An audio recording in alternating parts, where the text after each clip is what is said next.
Dream world of কোডিংয়ের পক্ষ থেকে সবাইকে স্বাগতম। আমি আনোয়ার হাসান শুভ। আজকে আমি যে টপিকটি নিয়ে আলোচনা করব সেটি হচ্ছে যে মেথড। জাভা প্রোগ্রামিংয়ে আসলে মেথডটা কী। অন্য প্রোগ্রামিং ভাষায় মেথডকে, যেমন সি প্রোগ্রামিংয়ে মেথডকে বলা হয় ফাংশন। তো সি প্রোগ্রামিংয়ে যেটাকে বলা হয় ফাংশন, জাভাতে আমরা এটাকে বলতেছি আসলে মেথড। তো আসলে মেথড জিনিসটা কী?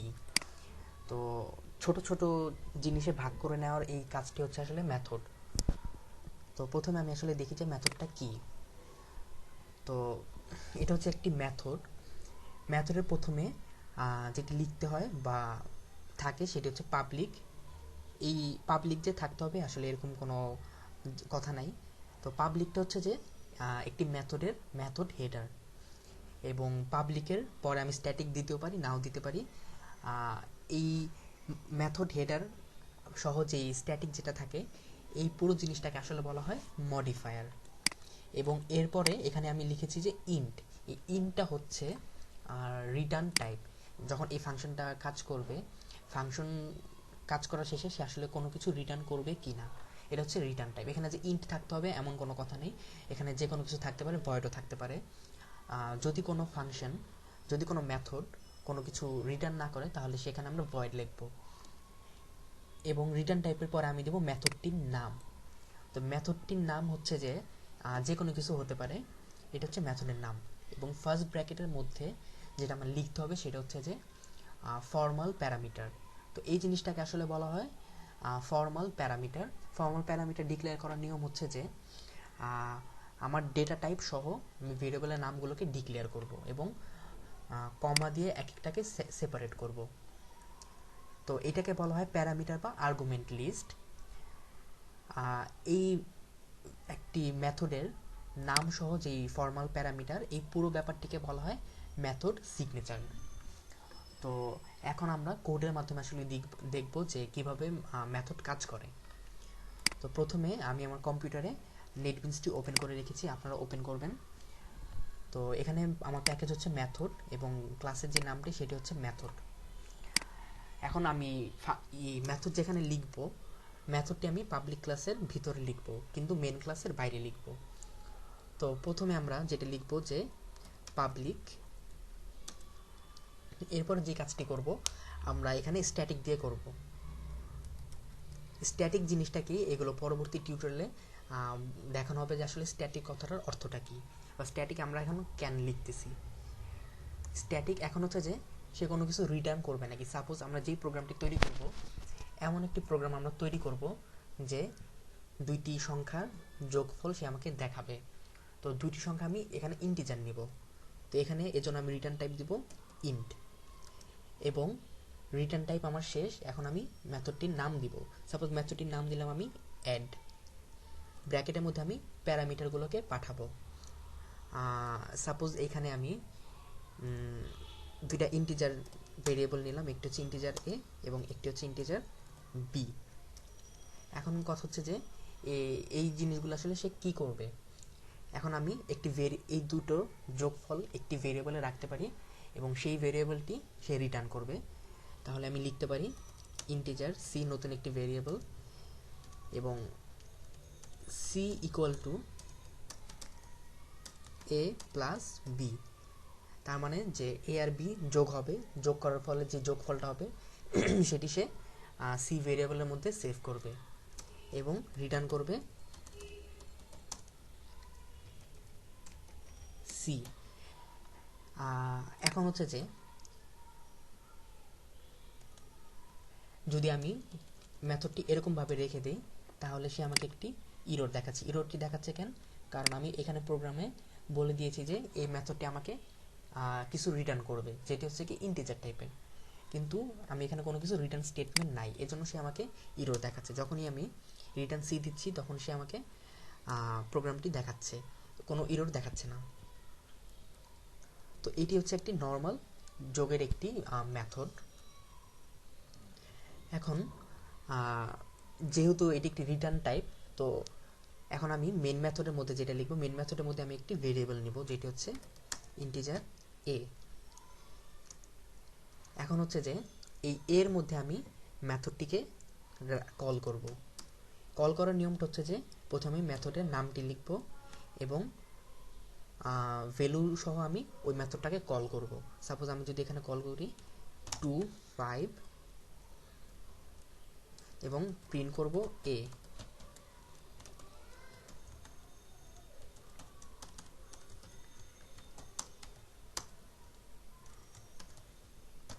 এখন দেখা যাক ব্যাপারটা কি। এটি হচ্ছে আমার একটি মেথড।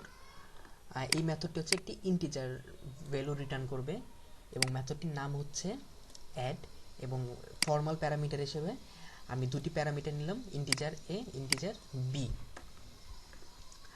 এরপরে যেটা হচ্ছে যে এই নতুন একটি ভেরিয়েবল ডিক্লেয়ার করলাম আমি মেথডের ভিতরে এবং যেটি হচ্ছে সি ভেরিয়েবলের নাম এবং এ আর বি যোগ করে আমি সি এর মধ্যে রাখবো এবং এ আর বি যোগ হয়ে সি এর মধ্যে সেভ হবে এবং এই যোগফলটি সে আমাকে রিটার্ন করবে।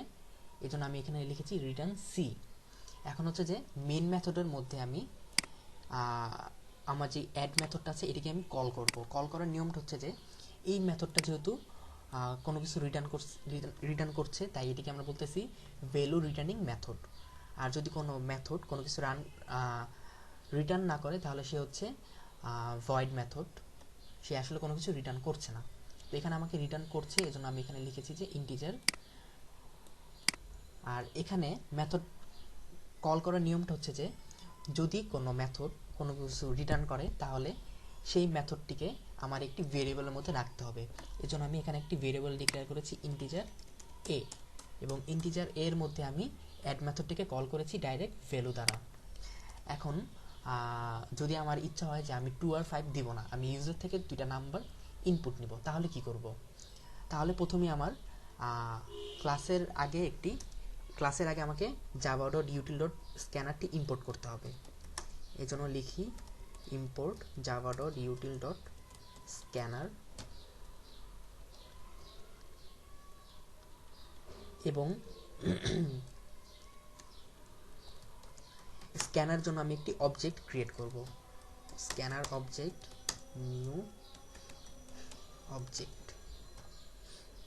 New scanner system dot in. এখন আমি দুইটা ভেরিয়েবল ডিক্লেয়ার করব যেগুলো হচ্ছে যে ইন্টিজার এক্স ওয়াই। তো এক্স ওয়াই এখন হচ্ছে যে আমি এক্স এবং ওয়াই এর মান ইউজার থেকে নিব।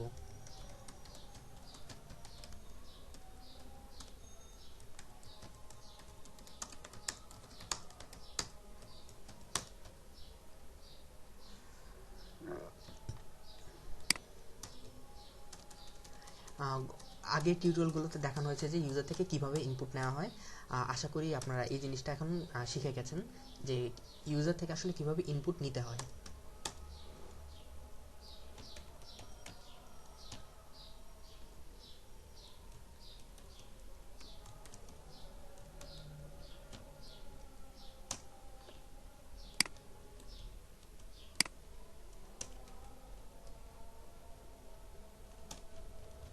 এখন আমি ওয়াই এর জন্য ইনপুট নিব।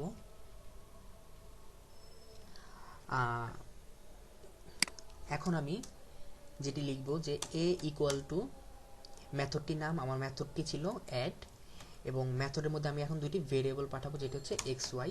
এই এক্স ওয়াইটা হচ্ছে আমার অ্যাকচুয়াল প্যারামিটার। এখন সে যে কাজটি করবে যে আমি যখন প্রোগ্রামটি রান করব তখন আমার প্রথম স্ক্রিনে দেখাবে enter the value of X. আমি একটি ভ্যালু প্রিন্ট কিবোর্ড থেকে প্রেস করব, এরপরে সে আবার আরেকটি স্টেটমেন্ট আমাকে দেখাবে enter the value of Y এবং এরপরে সে যেটা করব যে কিবোর্ড থেকে আরেকটি নাম্বার প্রেস করার ফলে যে হবে যে সে অ্যাড মেথডটিকে দেখছে এবং মেথডটি সরাসরি সে এখানে আসবে এবং প্যারামিটার হিসেবে সে এখানে আমাকে এ এর জায়গায় এক্স এবং বি এর জায়গায় ওয়াই, তারপর সে আমাকে এখানে রিটার্ন করে দেখাবে।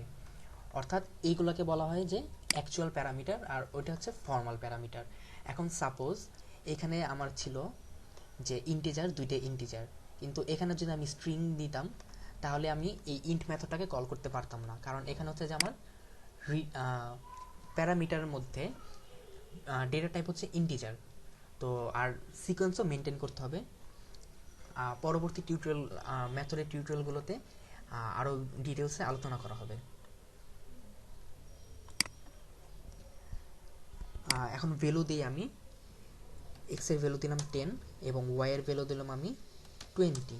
তো সে আমাকে দেখাচ্ছে সাম ইজ 30। তো আমার প্রোগ্রামটি সাকসেসফুলিভাবে রান হয়েছে। তো এটি ছিল আসলে মেথডের প্রথম টিউটোরিয়াল। পরবর্তী টিউটোরিয়ালগুলোতে আরও বিস্তারিতভাবে আলোচনা করা হবে। সবাইকে ধন্যবাদ।